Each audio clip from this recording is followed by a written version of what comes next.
Hey everyone, it's Cindy Kaza, and you're listening to the Paranormal Zone.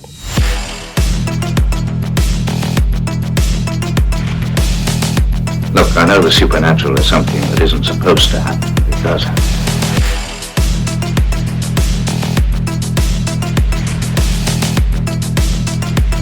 A ghostly apparition in the dark of night.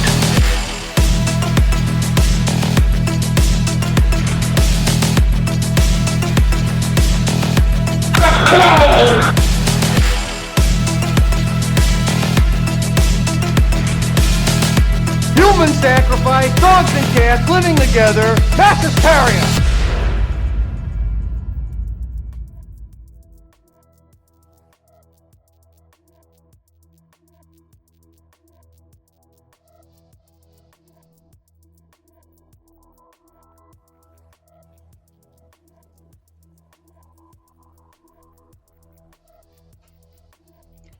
Hey, Peep Jackson, what you doing? Hey, Pickle Boy Floyd. Right. What are you looking at? I thought I saw something in your background there for a second, but it's actually just I don't know why these little applause hands are flying up towards the top of the screen. Did you see that? You see those little the applause emojis, and now a little laughing emoji just floated up the screen. I don't know what the heck's going on. That's interesting. So we're like 5 seconds into the podcast and Mike's dog started barking. We are so professional here at the Paranormal Zone.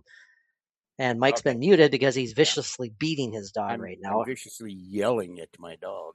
Yeah, I swear to God, every week she waits for the moment that record button is pressed. I am not kidding. She didn't make a peep for the prior half hour we've been talking. Yeah.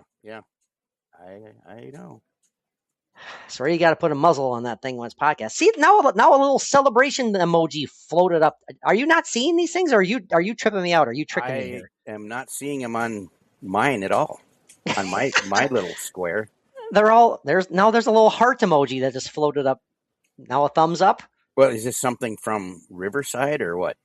Yeah, I guess so. I think you're doing something. You're pulling my leg. I think you're doing something on your leg. There's a ooh face. You're doing something. I can tell. All right, I'll quit. Thank you. How were you doing that? This is like amazing technology. I don't know. Right on the bottom, there's a thing you can click on that says react. Oh. So I clicked on that. Oh, right there. Yeah. And then there's a thing here. Okay, now watch. I see him. You see a hand up here? There goes mine. Yes, I do. Mine? Okay, now when that happens, all it says is just raise hand, and that'll happen. So if I ever do that, instead of me saying, "Hey, can we have a time travel? I got to pee." Sure. I'll just do that, and you'll know that. Hey, Mike's got to go to the bathroom.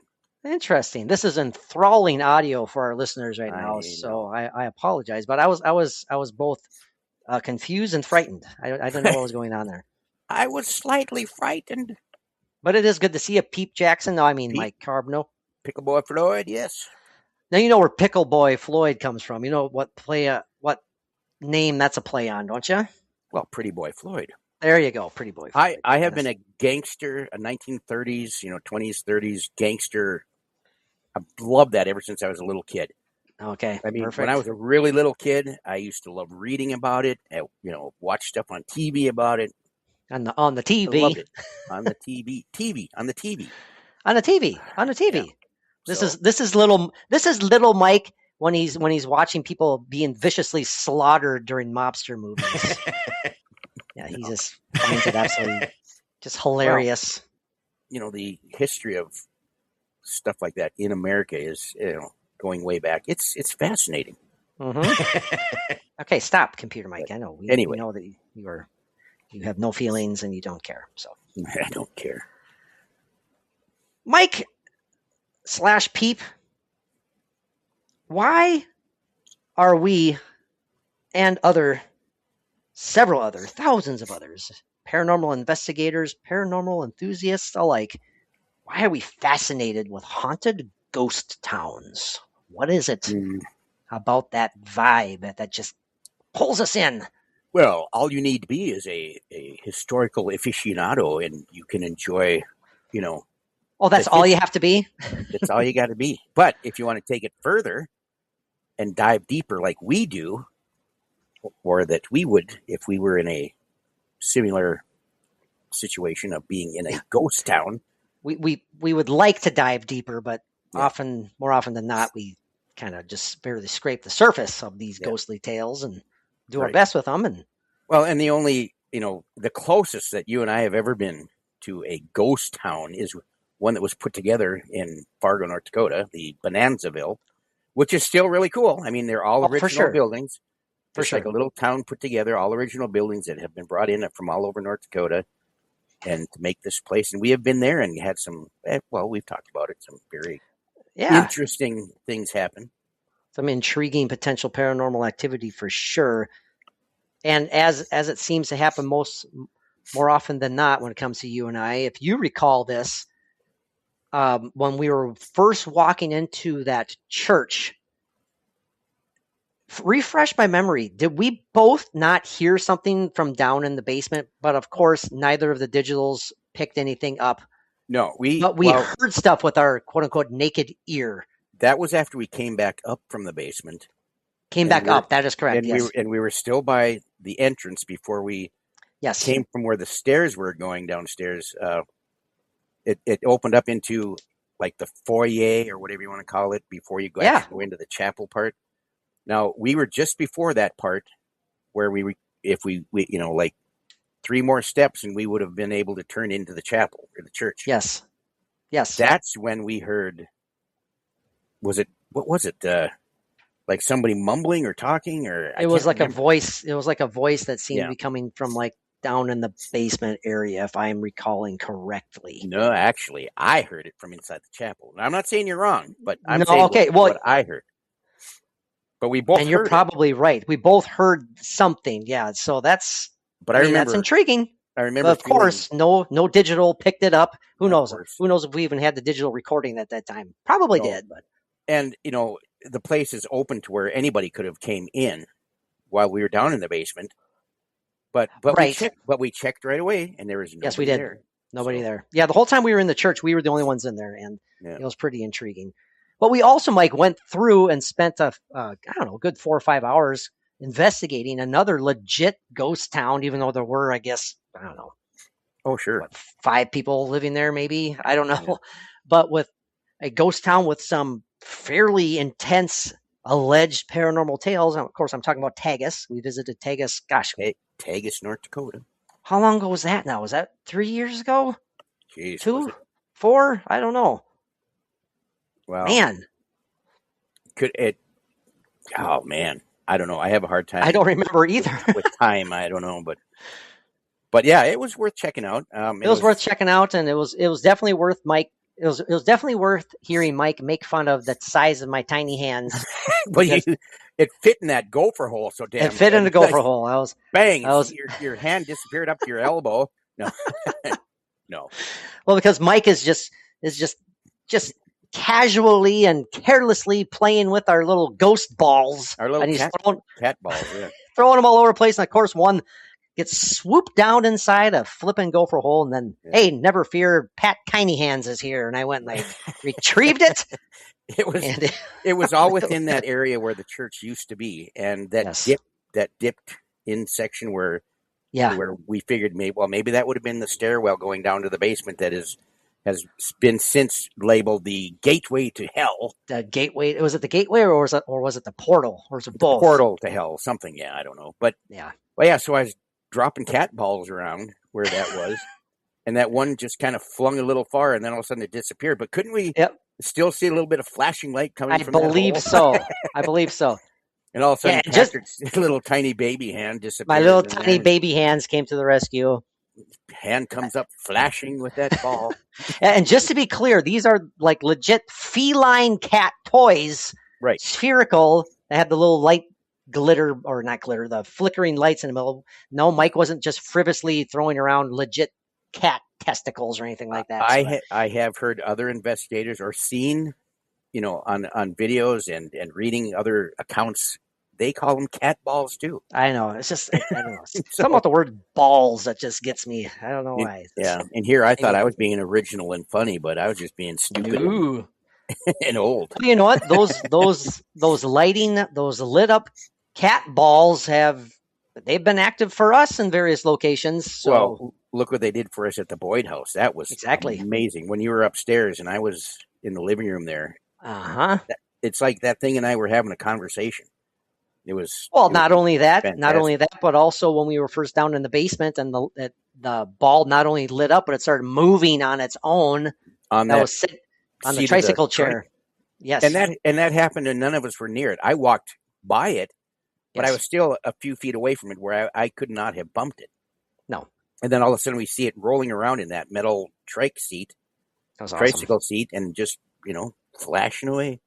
And again, two separate cat balls when we were doing the little downstairs live tour when I'm filming with the webcam, and we walk into that other adjoining room in the basement of the Boyd house.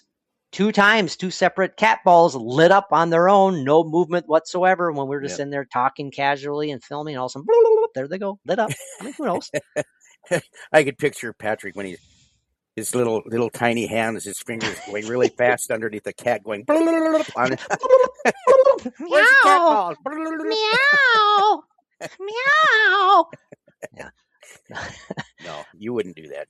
And also, we are not that naive. We realize that any time that these cat balls light up, no, that is not quote unquote evidence of paranormal activity, but it is flipping intriguing how they come about. The action comes about, the reactions. It's like that shouldn't have happened right there. And it's not that they're high tech. I mean, you can buy like 2 dozen of them for like $8 off of Amazon, But Mike, I love the old time techniques though. I mean, I still think we need to buy a bag of flour and douse it all over the floor of an allegedly haunted room and see if any footprints show up in it. I would do it. Mike, not in our house though. Mary wouldn't like. Not in yours. No. Well, Peep Jackson and our listeners out there, in case you were not aware, this is the Paranormally Zone, your weekly / bi-weekly dose of all things, hell, you guessed it, paranormal, strange, and mysterious. My name is Patrick. I am joined, as always, by my friend Peep Jackson / Mike Carbno. Mike, it is good to see you. It is, isn't it? The paranormal hoster boy, my co-host with the ghost, Peep Jackson. Oh, sorry, Mike Carbno. And if you haven't figured it out, we are going to be talking about some cool, allegedly haunted ghost towns scattered about the United States. And one of them is actually in North Dakota. I know. And quite close. And that's what kind of inspired this topic, because we found out about this literally when we were recording the latest Patreon episode. Right. Literally when we are recording and we're looking for stuff to talk about, it's like, holy shit, what? Mike, how close is this to your house? And then we figure it out. It's like, oh, it's just a few miles down the road. It's like a 20-minute drive. It's crazy. So in which direction? So like when we go to Standing Rock all the time, is it in the opposite direction of Standing Rock or in the same? It's in the opposite direction. You take the same road that we take to Standing Rock. Yep. But you go east instead. Okay. You go east for 3 miles. You see the sign that says Sheldon. Yes. You take it right there. You go through the town of Sheldon. And then I'm not sure which turn it is after that. But then it's by this town of, close by this town of McLeod, which is, that's down this other road on 27. But I think we would turn before that because it is actually northwest of McLeod. I'm seeing smoke come out of Mike's ears right now as he's trying to figure this out. Well, I'm struggling because, like I told you, I have no pain meds yet. I know. Wait until for a couple more days to get them, and then I what else was it? I was having a problem with. Oh, my mental health meds have been gone for a few days. So I get it. I'm like I'm fighting back at times emotions of anger and deep crying to the also to the point of right now I feel like I'm just on this fast paced buzz in my head, and I know. I'm sure you can hear it in my voice. It's like I think you're kind of manic right now. It seems like you're on the high of a manic right now. I don't like it. I don't like it. Oh, I think it's fine. I think Could you're just anybody fine. send me through the nether waves of the internet any kind of a paraphernalia that might work for my? There you go. Yeah, there you go. No, I'm just kidding. It's just all kidding. good. So before we dive into some of these ghost towns, Mike, and some of these alleged haunted connections, the alleged haunted activities, if you're new to the program, we usually show up or start off each and every new flagship episode of the Paranormal Zone with a little segment we call Ghost Gab. And I would have music here, but of course the soundboard is not on top of things right now. I could try to type something in. No, why? What happened? What happened? Huh? What happened? What's to that? It? What did you do? A couple of nitwits. Oh wait, it's working. We know that. I know. Well, okay. This is going to be the new intro for now, since I can't find the music. So this is a little segment we call Ghost Gab. There you go. That works for now. Yeah, it does. Usually I have like a 3-second blast of some static X that will. Yeah, it's almost apropos, actually, but it is actually. So apparently another member of my extended family had another thoroughly amazing paranormal experience within this last week, Mike. And I'm like, really? What the flippin' flip is happening here? And I will spare the details of who it was and why this is not something that would be made up, because I'm sorry, you just have to trust me on this one. We trust you. This content, this experience, which was related to one of my brothers, because it was my sister-in-law who experienced this. They don't BS. They are not going to make crap up. Right. You just have to trust me on that one. And this isn't the sister-in-law that has had the scratch marks on her and has experienced things in the school. This is a totally different. This is why I don't think I've ever mentioned this brother or this sister-in-law ever before on the podcast, actually. So, and where do they live? We don't think about them. They're they're those type. She's that type, Go away! I'm kidding. Are they? And they are Minnesotans, I presume. Yes. But for her job, she travels a boot, and she was recently in New Orleans, staying at what she believed to be a totally random hotel in New Orleans. Long story short, and again, this is absolutely fascinating to me, and I'm jealous. And it's like, of course you are. Dang it to hell. Anyways, she was beyond frightened by what she saw in her hotel room that night. I believe, Mike, I need to get more details. It was around the quote-unquote witching hour, the classic stereotypical, whatever you want to call it. Mm-hmm. Dead time. There's so many different references to it. Anyways, she saw a full-bodied apparition in her hotel room. She was actually startled at first because she heard shuffling. She heard movement in her hotel. She's by herself in this room in New Orleans. So, of course, from what little information I gathered via text from my brother, he's going to fill me in more, the more that he learns. She heard shuffling, movement, walking in her bedroom to look up and see a full-fledged flipping apparition. She was terrified. You don't know if it was a woman or a man or what it was doing or anything. Well, like that is what I asked. I'm just going to look. I'm going to look at the old text exchange here. So my brother, he's such an awesome haunted city to begin with.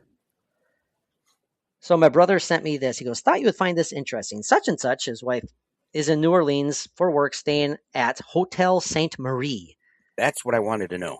Where it was, and I'm going to look that up. Not right now, but go Hotel Sainte Marie, which she later came to find out actually indeed has a haunting history. She was totally, I'm not saying this in a negative way. She was totally ignorant and unaware of any sort of haunting history of this hotel. No clue whatsoever. Because she's not into that stuff. Yeah, I was going to say it's not an interest of hers at all. And she had no idea until, as my brother told me here, she had no idea about his haunting history until she looked it up the following day after experiencing a real ghost in her room. What was the name of the hotel again? Hotel Saint Marie. Okay, got it. She was actually woken up by the sound of shuffling geez. and movement in the room. That says a lot right there. She said and when she woke up, she saw the full-bodied apparition. She said she had never been more scared. She actually hid under the covers, praying and just trying to breathe. Which is a common experience that a lot of people do, I think. I went to ask it, how did she describe it? I reacted like, oh my God, that's awesome. That's cool. And then it's like, did you describe it in detail, what it looked like, male, female? And he replied saying, clear visual and sound.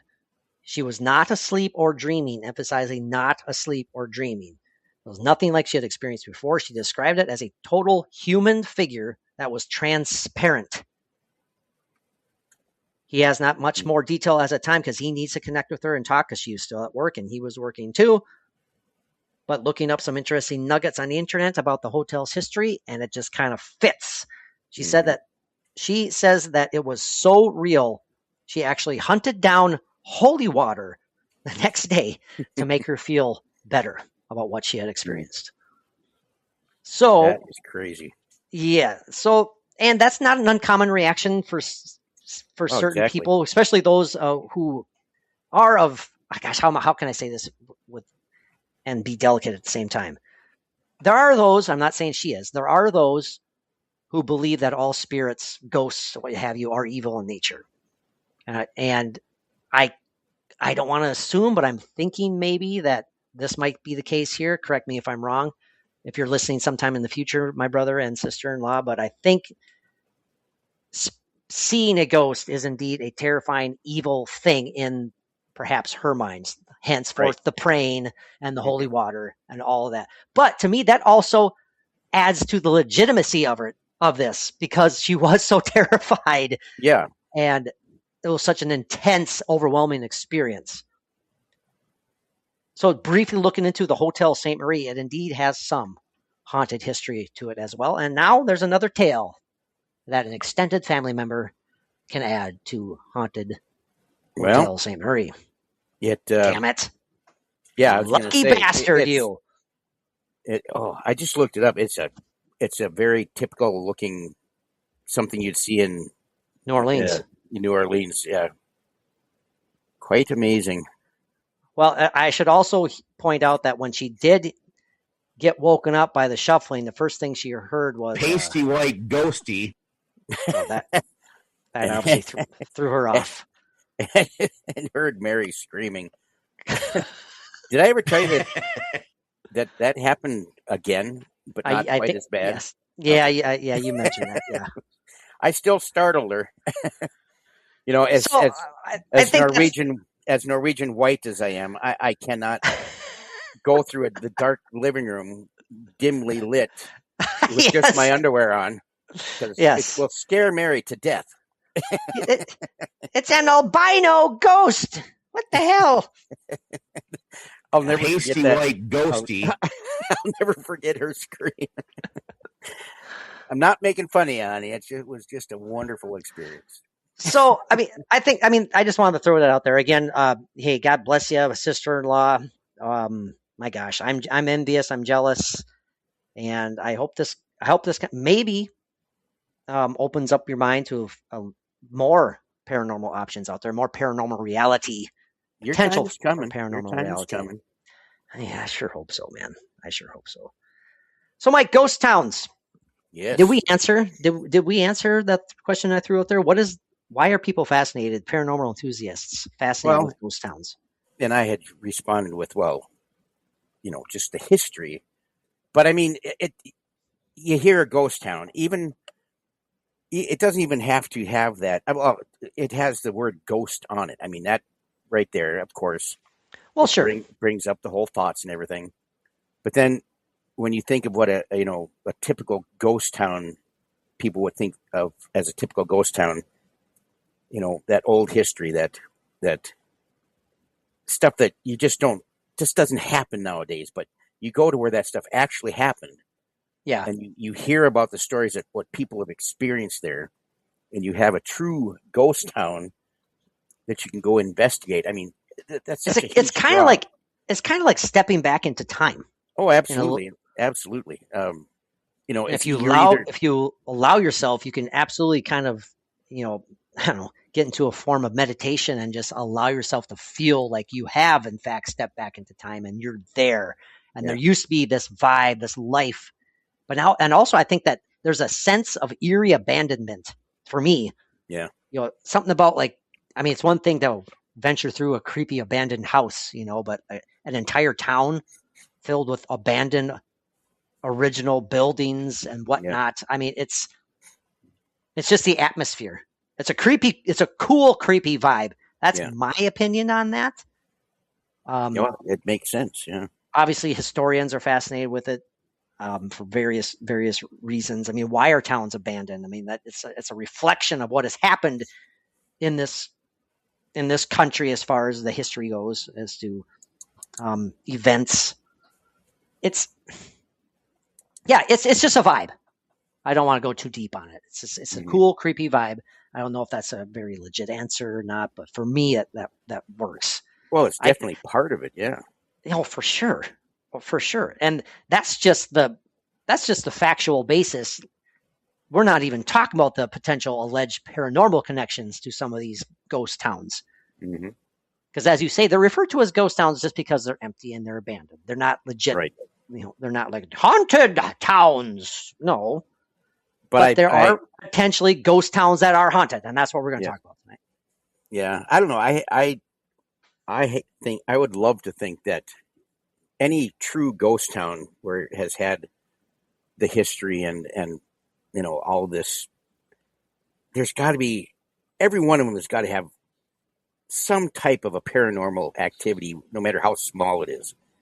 There's, and just from the history, from the way things were in the 1800s, where a lot of these ghost towns originated.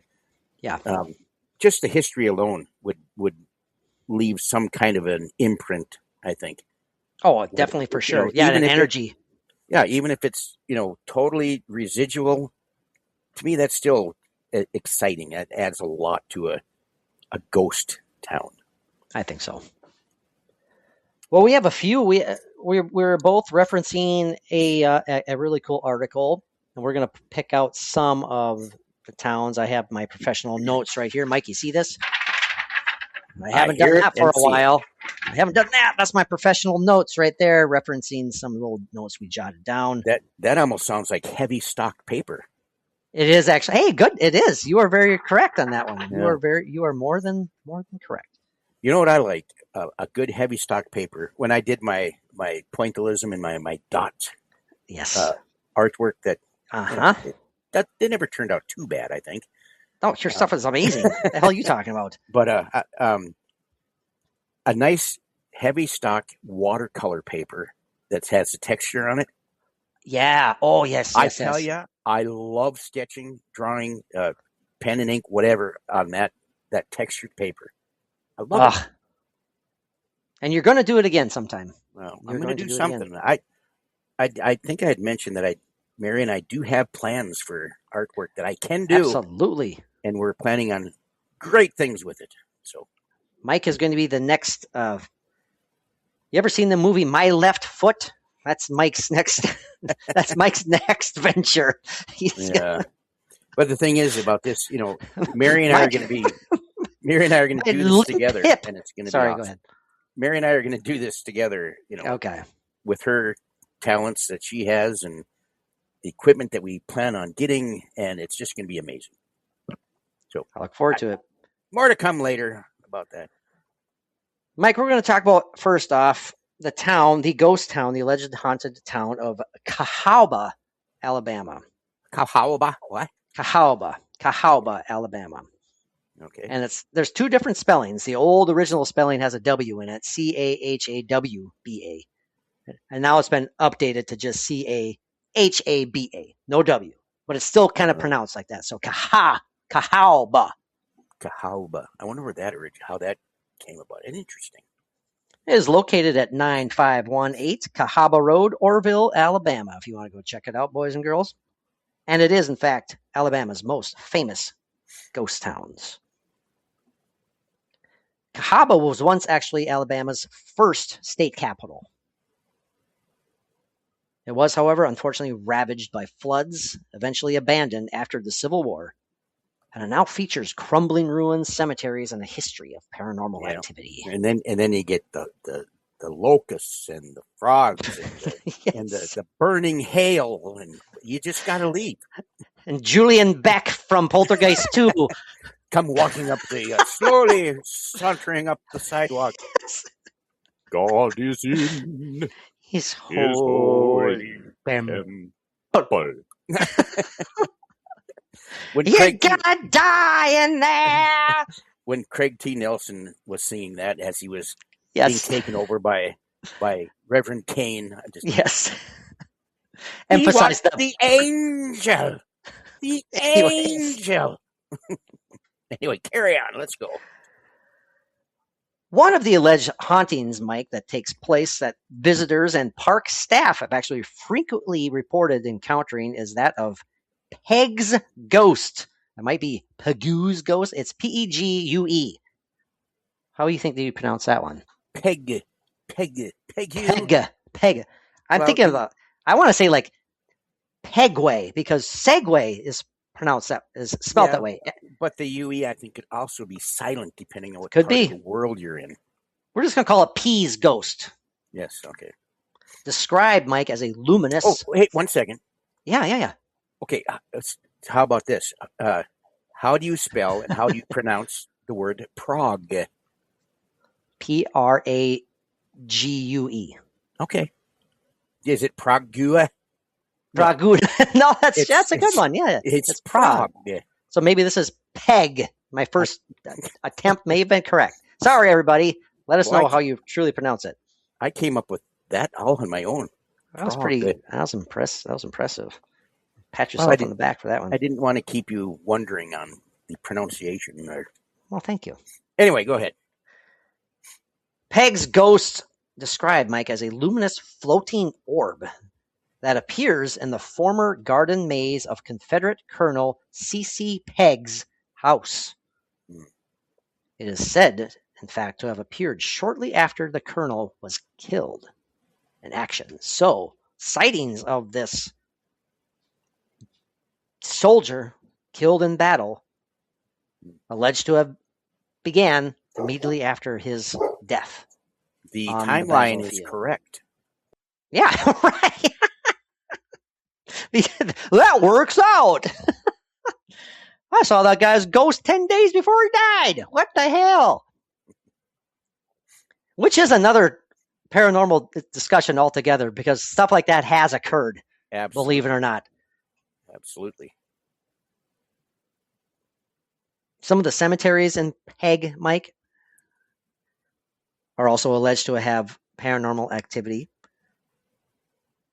One, in fact, referred to as the new cemetery, creative name right there, as opposed to the old one. It's now the new one. The new, and it doesn't have how new this was built or built. Nope, not right now. Or How it was built.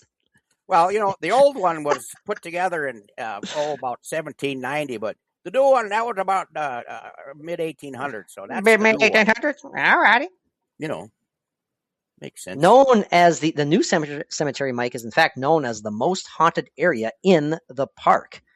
Visitors often report hearing the sounds of unseen children laughing and playing in the surrounding woods. Ooh. Which is such a creepy thing. Well, I know how you feel about if you ever Man. see a child ghost, it would be Oh gosh. Yeah.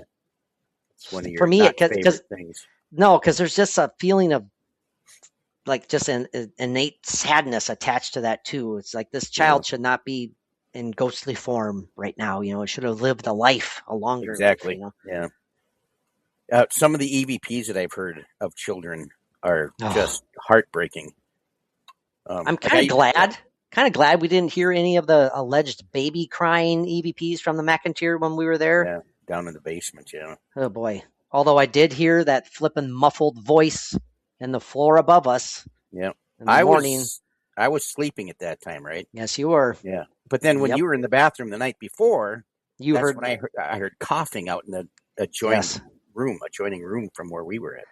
By the way, nice segue into a cheap plug here. If you are interested in supporting the podcast, if you're a longtime listener, if you love all things paranormal, strange, and mysterious, and you enjoy listening to us silly clowns talk paranormal, check out the Paranormal Zone Patreon page. We are constantly adding new content. We have 112 exclusive Paranormal Zone episodes available only at the Patreon page, and that is not including our 2 sub-series of podcasts. Retro and Randoms, our pop culture podcast, and Wicked Legacies, our true crime podcast. Lots of cool stuff over there, including content, video, and audio from our own paranormal adventures, our own investigations, including our recent visit to the McIntyre Villa, where we got some pretty darn cool stuff.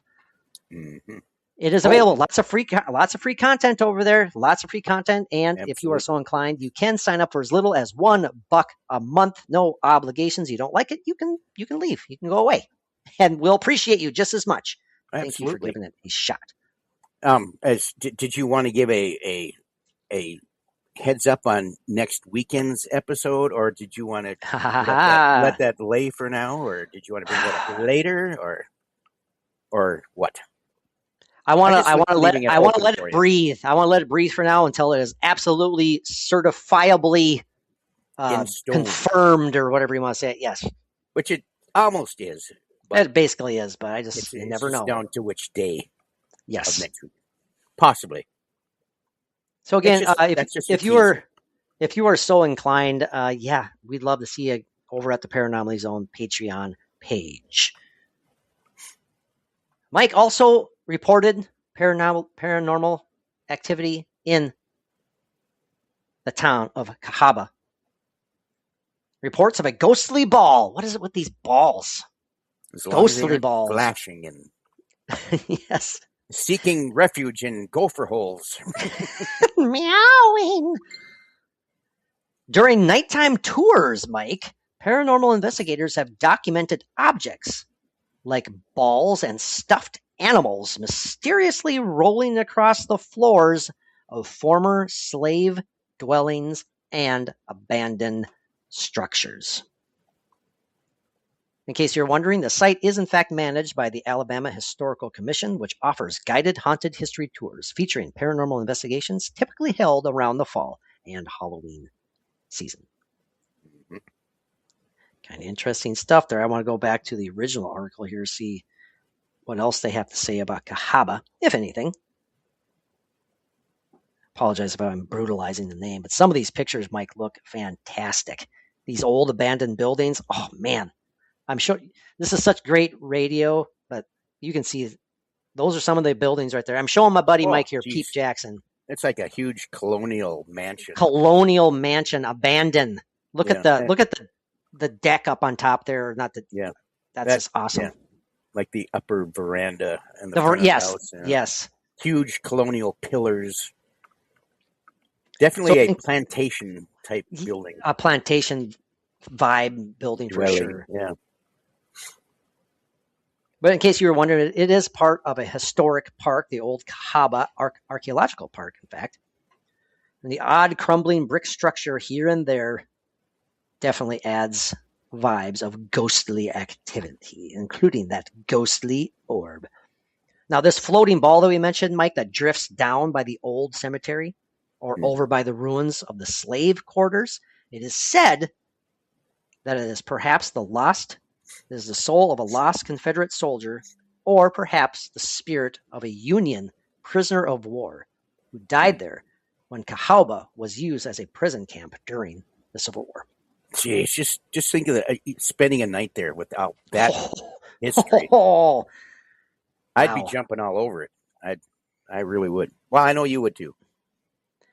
If you'd like to check out some of these photos, the article that we're referencing here and some other jotted notes is from, in fact, www.mythfolks.com. Mythfolks.com. Mm-hmm. All credit to mythfolks.com. The thing about the, if there's like spirits of former slaves at a place like that. That's I don't powerful. emotionally would be extreme. For both of Yes. us, I know it would. Oh gosh, yes. But I can't remember the name of it. There's a place that we have on our list that we want to go to that's a lot closer than like the Sally House in McIntyre, but I can't remember what the name of it is. But it used to be part of the Underground Railroad, and it's on our list. Yeah, the Garnett House. The Garnett House, yes, we have to make it there, and it's oh my gosh, not a bad drive. But I just would have to so prepare myself for that because there's that'd be tough. where,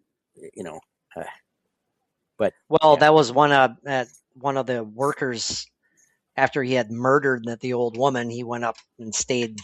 That's right. Yeah, stayed in the building there overnight upstairs before he was found the next day and hung immediately. Yeah. He was staying in the attic. The attic was set up as a room to stay in with a ladder that went up to it. Yeah, but there was no real evidence, was there, that he actually had committed that crime? No, he did. He admitted he did. Okay, he did. Yes, but it was just like with the haste that he was executed. Yeah, no trial. It's just like they nothing. Yanked him out of the attic, and I think they took him. It was that day where the jail is that day, and hung him. Yeah. Yes. Vigilante style, I would imagine. Now, another alleged haunted ghost town, Mike, is that of Ruby, Arizona. Myth Folks article here just. Ruby, don't take your love down. Hey, good one. I thought Kenny Rogers was right in front of me here. What's going on? Kenny Rogers, he passed away. Yes, he did. But he had a hell of a facelift, though, boy. He had some work done. Yeah, in the later years he did. But he was a handsome man. What a crooner! What a crooner! But he didn't need that surgery. He didn't. He needed to age gracefully, but and for the most part, he did. After he had it, though, and I'm not saying anything bad about him or anything because it's their choice to do that. But yes, we don't usually talk ill of the dead either. No, but after his surgery, to me he looked like the face of a person that has been sucking on a lemon for like an hour and a half. Yes, he's just squinting, puckered in. But hey, I loved Kenny Rogers. He looked like he was sucking on a lemon while staring at the sun. That's kind of what he looked like. Oh yeah, I'm glad you added that sun part. That really, it helped. Added to the humor of speaking ill of the dead. But yes, Ruby, in case everyone's wondering, it was a hit. Well, I don't know if it was too much of a hit, but that was for Kenny Rogers and what was the first edition? That was the name of his band. Edition. Yeah, before he became the solo country superstar that he was. I have been visited. Oh, for those at home, now Mike is being mauled by his giant, lovable Great Pyrenees. Yeah, she's came into my little corner here, and she's going to lay at my feet where there's no room. Well, Mike, Ruby is one of those ghost towns with a reputation that reads like a B horror movie pot. It is an old mining town, and it got its name in the news back in the 1920s. Thanks, unfortunately, to a string of brutal murders. Actual murders, not just spooky, made-up folklore. Right. Firstly, 2 shopkeepers were killed in a robbery gone wrong. And then a few years later, more bad guys rolled into town and proceeded to murder the sheriff. After that, you think violence. I guess after that, you think the violence would have stopped, but nope. Another couple was murdered not long after. The whole place just seemed like it was cursed. And after all the mines dried up, the people who'd stuck around eventually abandoned the town of Ruby. Today, it's a privately owned ghost town. But again, kind of like Cahaba, you can visit it. If you are actually very curious, you can tour it. In fact, visitors talk about odd sights and weird noises around and about the old mine shafts. Now, that could be anything, obviously. It could be natural. It could be, nothing paranormal in nature coming from, odd noises from the mine shafts. I'm sorry, what were you going to say, Mike?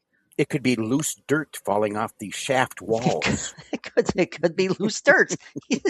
Echoing. Echo. Hello. The superstitious say, Ruth, baby, Ruth, baby, Ruth. you guys. All right, sorry, everybody. Anyway, the superstitious say, in fact, that the murdered shopkeepers do still linger around the general store, the old abandoned general store. Now, haunted or not, it's got weird, forgotten energy that makes you feel like you're being watched by something or someone who, in fact, has been long gone. So visitors there talk about just kind of the vibe of feeling like they're being watched. That just What's makes up it more with fun. that?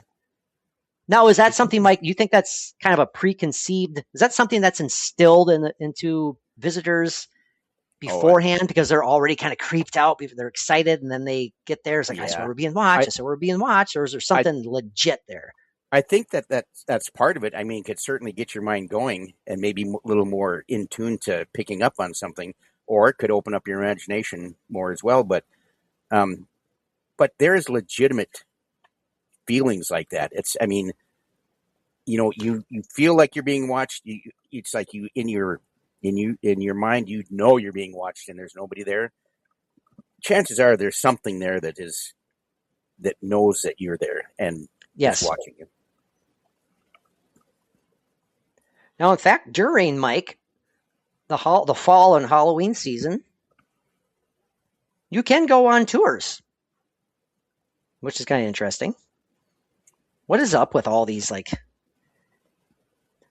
the haunted don't just come out during Halloween, okay? Yeah. Let's make it available anytime. I'm just looking up some extra information here on Ruby real quick before we move on, if you are okay. Yeah. Doing these Halloween tours, I mean, huge draw for, a moneymaker. Oh, for sure. Ruby is, in fact, a remarkably preserved town, about 25 miles west of Rio Rico. And as we mentioned before, it is notorious for its tragic past. What we referred to earlier has become known as the Ruby murders, double homicides that occurred in 1920 and 1922, which in fact triggered one of Arizona's largest manhunts. Founded in 1877 as Montana camp, Ruby officially boomed in the early 20th century as Arizona's leading lead and zinc mine. The desolate, isolated area, located 7 miles from the Mexican border, attracted outlaws, and it attracted violence. Well, I bet they had fresh, clean drinking water with all that probably leaching into their water system. Oh, man. No kidding. Oh, man. Today, the site is privately owned. Caretakers and past visitors have reported unsettling phenomena, many attributing the hauntings to the lingering spirits of the miners, the victims of the murders, and bandits who, in fact, died violently in this harsh border town. Yeah, I mean, there could be some legit residual energy going on there in Ruby's when you consider some of the murders, but also, I didn't even think about it. It's like an outlaw town, Mike. That's where kind of some of these violent bad boys would come and go, kind of do their thing. And who knows? Who knows how much violence occurred in such a town all over the country. Yeah, kind of hide out for a while. And while they're there, they're having their own kind of fun. Right, which exactly. Isn't nice. It's not a nice kind of fun. No, not for You're sure. not a nice man. You're not a nice Mike. What town were we talking about visiting just earlier today? You were talking about that town in Montana, featured in an episode of Ghost Adventures. Yes, and it's only from my house, it's only like 5 hours away. Which is Montana. Incredible. Would you like to talk about that for a little bit? Oh, absolutely. Mike's got to search through his books and books, his mounds and mounds of notes. My great vast knowledge of Bannock is not up to par. We are referring to Bannock, Montana. Montana. Yes. Yeah. It's a place. No, this is a place that you actually can stay overnight. You can camp there, correct? They do have a campground there. They have actually a wall tent. Well, if you're lucky enough to book it, they have a wall tent that you can rent out. They have campsites, tent sites. Yeah, it was established in 1862 during the gold discovery in that territory. The big, gold rush boom at that time. It was first territorial capital in 1864, but now it's run as a state park, a national historic landmark. It has 60 original buildings. I mean, these are original buildings that were built for the town. People lived and worked in these buildings from that gold rush era. There's a schoolhouse, a hotel, a jail. Cool. There's saloons. I think there's more than a few saloons, which those towns back then had. And like you said, these are the original. These are the original structures. In fact, that like you were mentioning earlier, that there's like the old original bullet holes are still. Yeah, in the saloon there, one of the saloons, there's bullet holes that you can see in the walls, and you can actually. Let me. I'm sorry. I don't mean to disrupt your train of thought there. I know I've seen this episode. Well, I shouldn't say I know. I think I've seen this episode of Ghost Adventures, but you know how they like to do their little kind of reenactments themselves sometimes, right. The Ghost Adventures crew. And hey, more power to them. They have the budget, they have the ratings and success. And I'm a fan of Ghost Adventures. Some of the reenactments stuff gets a little much. Hey, Aaron, put on this cowboy hat and start. Yeah, right. But was this the same place, or was it one of any number of other saloons where they were taking shots in the saloon, like getting legit, like kind of drunk? Like one of them actually got kind of a buzz going, and Zach was like going, "Give him a breathalyzer." You remember that one? He actually had him take a breathalyzer during the episode. I do. I think I remember that. Yeah. I wonder if this is the same place. Anyways, I'm sorry. I just had to throw that out there. Anything else you have to say? There's a lot of stuff to talk about. There is a lot. Let's see. The last residents that were there. Well, of course, it was a gold rush town, and when the gold ran out in that area, of course, the town died with it. But the last residents actually left in 1970. But like it says, really? Recent? That recent, but it's open year round for exploration. Dang! And the prices look pretty reasonable to get in. It's a state park, so $8 a car. So we go there. Nothing. We can go there for $8. Spend the entire day there. Rambling around, doing our investigating. There's going to be people there, I'm sure, but we can work around that. We can navigate it to be like, okay, that spot looks like it's empty at the moment. Let's hit it up. Let's do what we can before another random group of people wanders into the same locale. Right. And the campgrounds are, I think they were extremely cheap as well. I think you said it was like $34 for an overnight. Camp? At the most it was that, and the cheaper ones are less than that. I mean, the more primitive, I'm sure. So what are some of the alleged hauntings that go on in this place? Well, I'm going to tell you. I didn't mean to put you on the spot there, Peep. I had that. Okay. Mike's struggling for a moment. Okay. That's all right. You want me to put some music on while you're looking? Yeah. No, that's okay. Dang it, I just had it. I have nothing. Oh. My phone just went really weird. No, seriously, it's like, I hope it's not correct. I hope it's not my eyes, because it looked like it went into like some double exposure or something. Really? Well, Well, we Bannock? can move on. We can move on. I can move on to another town while you're looking up stuff for Bannock. Reminding. I did. It's okay. The haunted. I did find it. Oh, he found it, boys and girls. Good. It's heavily rumored to be haunted by the outlaws and the victims of the 1800s, and its infamous corrupt sheriff. The jail there actually held the sheriff of that town. I haven't come across any stories about him, but he was quite corrupt. And the jail held the sheriff? Well, they had the sheriff in jail because he was so corrupt, and there's oh my gosh, okay, reasons for him to. Oh, okay. My dog's trying to get out of here, and I got it blocked by my light. I found something here, Mike. I found something here that's interesting. There you go. Says here, I'm looking at the Hotel Mead and Dorothy Dunn are a couple of examples. Most famous phantom of Bannock is alleged to be that of Dorothy Dunn, a 16-year-old girl who tragically drowned in a dredge pond on Grasshopper Creek in August 1916.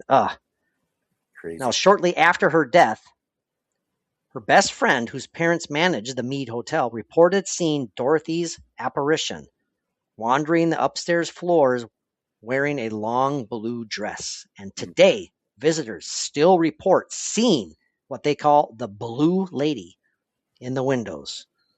And some claim to have been shoved near the hotel's grand staircase. And another chance for you to get that slap in the face. Man, that's just so sad, though. Another young child, essentially, tragically drowns in a dredge pond. Goodness gracious. Yeah. The town's premier haunted attraction is the Hotel Mead, and that was featured on the Travel Channel's Ghost Adventures. Yes. I need to go watch that again.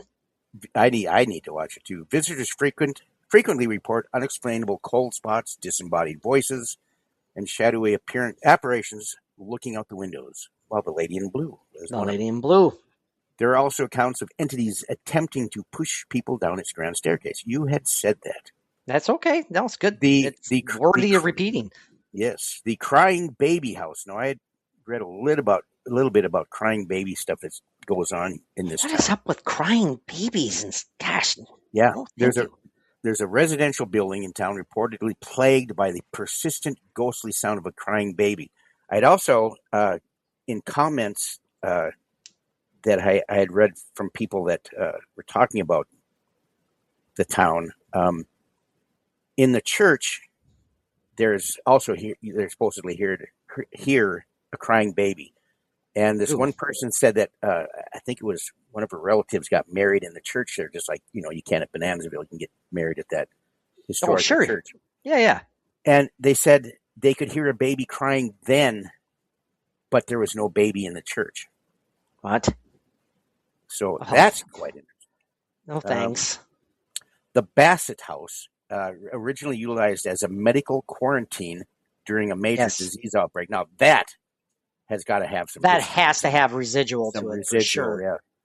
Yeah. The suffering and the pain. Ugh. Yes.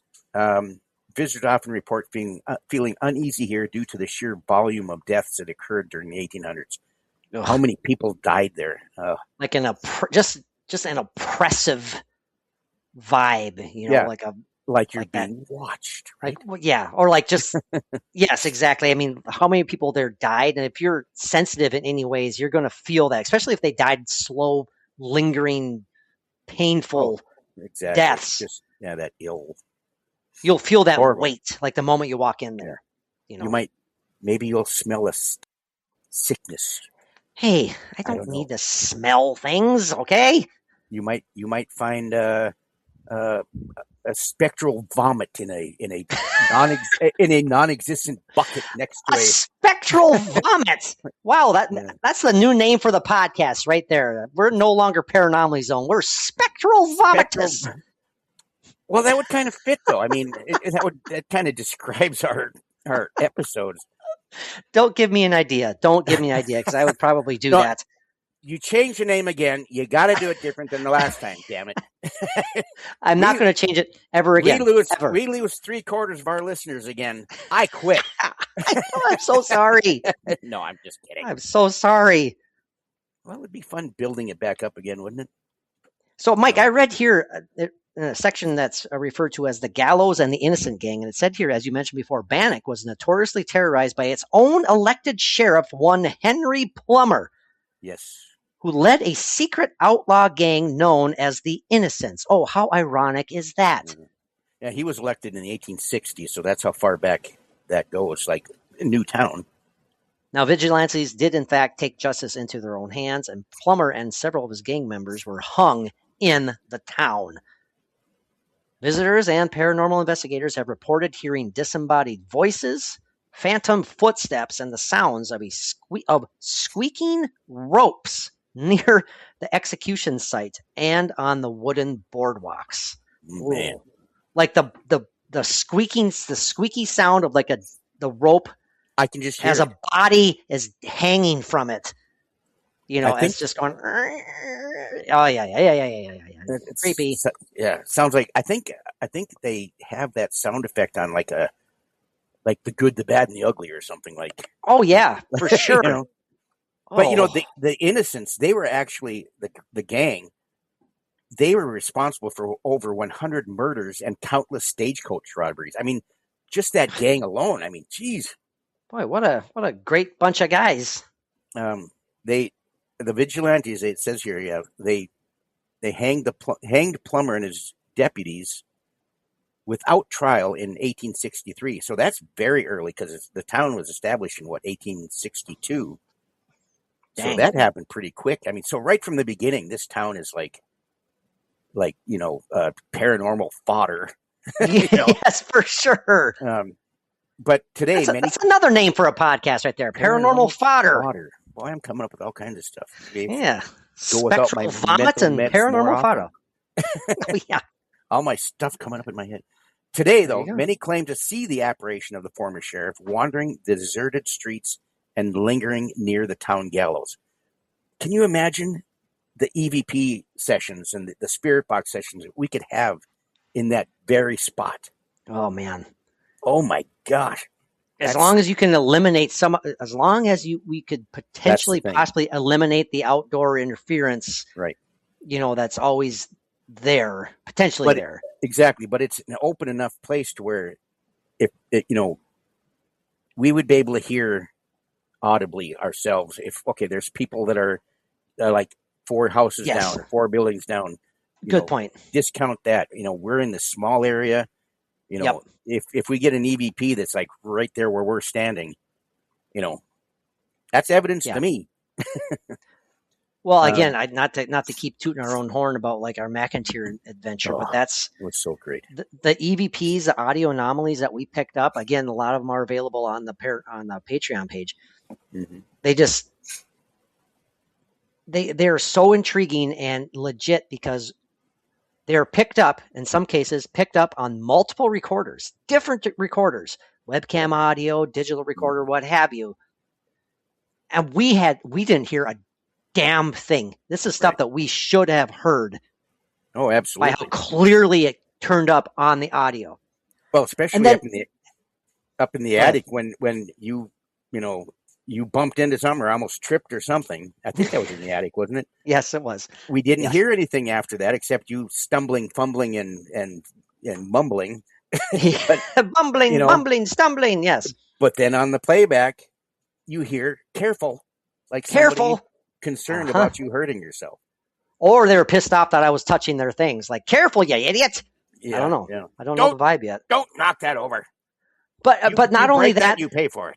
Anyway. Not only that's recorded on multiple audio devices, but also the fact that some of the audio anomalies were only picked up by one device and not at all on the other. That's just I don't know how to explain that. It's just it's so cool. It lends so much credence to the whole thing. So that's why I brought that up, because if we get a chance to do something like this and we're outside and we're by the gallows, where the sheriff was hung, we have to be very vigilant. No pun intended by saying vigilant there with the vigilante actions that are going on. Hey, you hush. You're such a play on words. You're such a. This is newly discovered audio of the sheriff being hung. There he went. Sorry. So, And but his anyways, name we was have to be Christopher Walken. his name was Christopher Bannock. Walken. Well, we have to be very vigilant and, pointing out, we have to do our due diligence every time something is picked up that we can hear with our ears, that we say that we take note of it on the recorders and say that was such and such and we just heard it. Right, exactly. And then, any number of things like that. But Yep. And then I love the sound of this place. I know. And then like here it says visiting Bannock today, which is so cool because it's a state park, open year round. The entry costs are typically $8 per vehicle. So instead of paying, $400, $500, whatever, for a night in these places that we've been, Yes. $8 you can drive your vehicle into the whole thing. And like you said, all it is, Mike, is it's a trip. It's a day trip across North Dakota to get there. Yeah. You know? Exactly. If you want to experience the true haunted nature of the town, it says they offer primitive camping on site. So that's another thing you have to keep in mind. Okay, there is camping on site.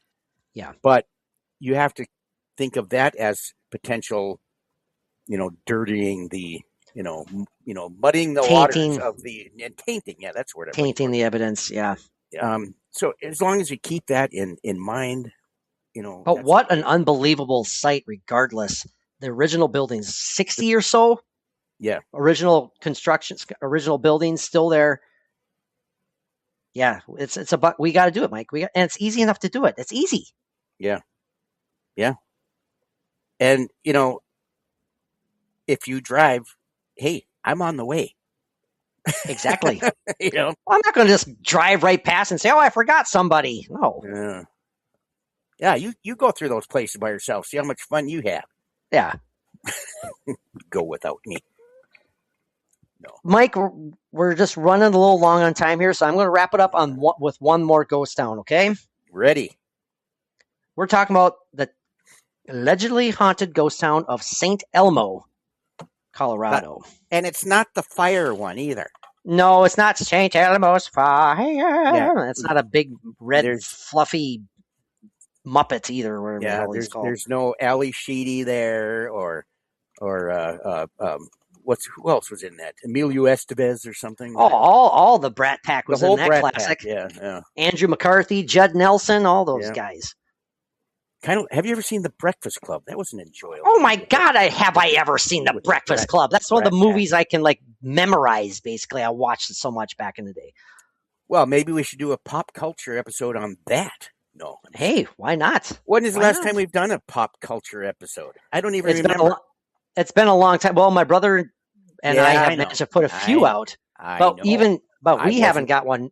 We haven't got one out in a while either. So. I know that, and someone's getting angry. I know. Damn. I feel like I'm not even a part of that. Well, I invite you. Oh, well, like I would say no. Would you? No. Saint no. Say no. Say no to St. Elmo. No, I'm kidding. The ghost town of St. Elmo isn't just a story of abandonment. It comes with a side of haunted family trauma. There's no escaping it. This is yet another mining town which hit its peak in the late 1800s. And where is this located? Colorado. Okay, Colorado. But when the mining boom indeed went bust, so did St. Elmo. Almost every last one of its town residents packed up and left, except for the Stark family. No, don't start with all the Avengers jokes there, boys and girls. That's the first thing that popped in my head, but I was going to keep my mouth shut. I know. The Starks, in fact, refused to abandon their home. Although the father's name of this Stark family was named Tony. But it was Tony, yeah. Just coincidentally, for sure. Just kidding. Anyway, go ahead. They refused to abandon the home, becoming local recluses. Recluses. Damn it! Why am I butchering that one now? And not the spider. I mean, yeah. Is that right? The first time you're a recluse, so are multiple recluses recluses? Recusely. I don't know. And Annie Stark in particular was known for Well, we'll call it eccentric behavior. She is, in fact, rumored to have chased kids away with a shotgun and practically lived in isolation for decades after the town was abandoned. Hmm. It is said that after she died, the ghost of, quote, Dirty Annie stuck around. You can smell her coming. You can smell her coming. Right. Here comes Dirty Annie. Damn There's it. a stench in there. It smells kind Get of out sour. the It must be Annie. Lysol. Yeah, exactly. People claim to have seen her looking out of the hotel windows. They have claimed to have seen her rearranging her furniture over and over and over. Maybe she's OCD. Or just drifting through the abandoned streets of St. Elmo. Now, it seems like, according to what I have looked at, St. Elmo's, the extent of St. Elmo's hauntings is about this Annie Stark. But damn, that'd be worth seeing Dirty Annie. Goodness gracious. Go running through the streets. Dirty Annie. Dirty Annie, where are you? Come on, point me in Dirty Annie direction. Yellow. Ooh, Dirty Annie. Anyway. Some of the other towns, and again, we have to cut this kind of short. We're running a little late. Some of the other towns that I wrote down my notes that we didn't get time to, with the aforementioned Venlo, North Dakota, which is super close to Mike, and we are going to go check that out soon. Alleged glowing orbs seen at the abandoned railroad tracks in Venlo, correct? Yes. The story goes that the legend goes that it's a woman that is out there looking for her husband, the railroad worker that was killed. So, and also in Kindred, which is just down the road on 46 from here. Yes. Not even like 40 minutes from your place. Oh, Mike got attacked by his giant Pyrenees again. Mishka came in, tripping over my huge ring light, and now she's under my desk where my feet are. And I'm surprised the Great Pyrenees can fit under there, but she is. What can you say about Kindred, though? You were going to say something about Kindred. Yeah, I know, but I got so. Anyway, so Kindred. You literally don't know? There is also, and I remember this from when I was a little kid, the Kindred Lights, it's called. And there's the Kindred Lights. Yeah, it's a. Why have you never mentioned this to me before? I don't know. I can't believe that I hadn't, but it sounds so much like the Venlo thing. Wow. It's a glowing light that is seen, and I remember being there as a kid, and we were you drive up this road, and where there used to be a farm, and people have reported that as they're leaving or they're being chased out by this light that they can see in their rearview mirror or out the back window looking back, and it's for real. Really? Them. Exactly. Yeah. I didn't see anything when we were there, but it was just like kids doing let's go look at the Kindred Lights or see if we can find them. Dang it. So we can do these in the same day. You can find, exactly. We just need the exact location, because Kindred is literally a straight shot, like a half hour away from your place. Well, not even half an hour. Not even. How far is Kindred, honey? Oh, it's about a half an hour. You're right. Okay, that's Dang it. Boy, she outed me as being an idiot. Just a few other ones in case you're interested. And you can look at mythfolks.com and do your own research into all of these, because they are literally scattered across the country. These are just a few that we mentioned. Panamint City in California, Animas Forks in Colorado, Crystal City in Colorado, Auraria in Georgia, Bayhorse in Idaho, Silver City in Idaho, Flagstaff in Maine, and Fayette, Michigan are just a few of some allegedly haunted ghost towns. Encourage you to check them out. I am going to do a deep dive into the Kindred Lights in Venlo still and see if there's any, if I can get a location on the Kindred Lights, because I cannot remember, where I was at that time, how we got there, any of that. But if there's any information online, I will find it, and we'll have that part of our Venlo day or whatever. Another planned excursion. I'm looking forward to it. Mike, this has been a blast. Thanks for making it work. I hope you guys have enjoyed this episode. We certainly enjoyed sharing it with you. Until next time, my friend Peep Jackson, what do our paranormal pals need to do? Peep, peep, peep, peace out.